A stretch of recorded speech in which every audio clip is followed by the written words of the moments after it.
Assalamualaikum warahmatullahi wabarakatuh. Perkenalkan, nama saya Sherly Arniansa dari Prodi Bimbingan Konseling dan Jurusan Psikologi Pendidikan dan Bimbingan kelas C. Baiklah, pada kesempatan kali ini saya akan menjelaskan tentang cara berkomunikasi dengan efektif. Komunikasi biasa kita sebut sebagai suatu proses di mana seseorang menerima, menyampaikan, dan mengirim serta menginterpretasi suatu pesan secara simultan. Dikatakan komunikasi efektif apabila penerima menangkap pesan sesuai apa yang dimaksud oleh sumber. Kesalahpahaman komunikasi apabila yang pertama, penerima mengartikan pesan yang disampaikan oleh sumber berbeda dengan yang dimaksud. Yang kedua, kondisi sosial budaya yang berbeda. Yang ketiga, kondisi emosional individu yang berbeda. Selanjutnya, menyampaikan pesan secara efektif. Terdapat 3 hal penting yang berhubungan dengan penyampaian pesan secara efektif. Yang pertama, pesan dapat dimengerti.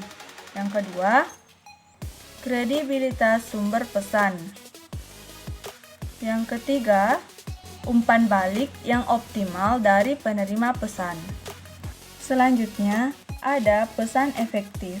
Sumber secara jelas memiliki pesan yang disampaikan. Yang pertama, membuat pesan secara lengkap dan spesifik. Yang kedua, membuat pesan verbal sesuai dengan simbol nonverbal.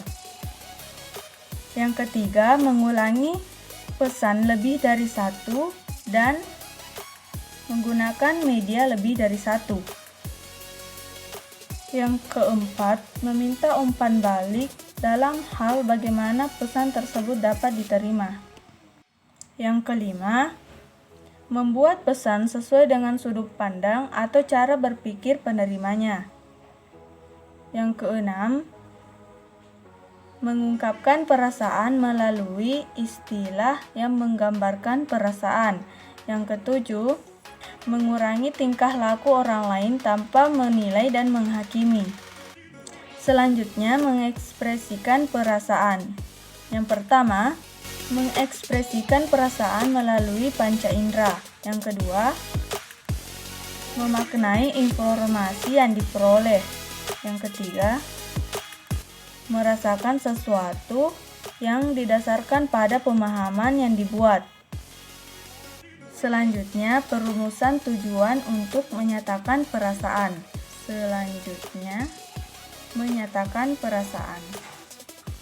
Adapun ungkapan secara tidak langsung yaitu perintah, pernyataan, tuduhan, sindiran, memuji, mencela, mengata-ngatai, dan masih banyak yang lainnya. Selanjutnya, mendengarkan dan memberikan respon. Bagaimana memberikan respon terhadap sesuatu hal atau masalah yang dialami orang lain, serta bagaimana mencoba memahami permasalahan tersebut dengan menjadi pendengar aktif.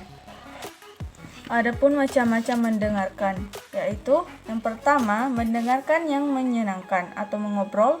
Yang kedua, mendengarkan secara diskriminatif di kelas. Yang ketiga, mendengarkan secara kritis atau seksama. Yang keempat, mendengarkan dengan empati, tidak menghakimi, memahami posisi orang lain. Adapun memberikan respon, yaitu memberikan respon terhadap permasalahan orang lain. Kita perlu selalu memberikan pemecahan masalah, namun mengusahakan agar orang lain mendapat insight atau pemahaman terhadap masalahnya. Dan yang terakhir, untuk memberikan respon secara tepat harus mendengarkan secara aktif dahulu. Itulah tadi yang sempat saya sampaikan tentang cara berkomunikasi dengan efektif.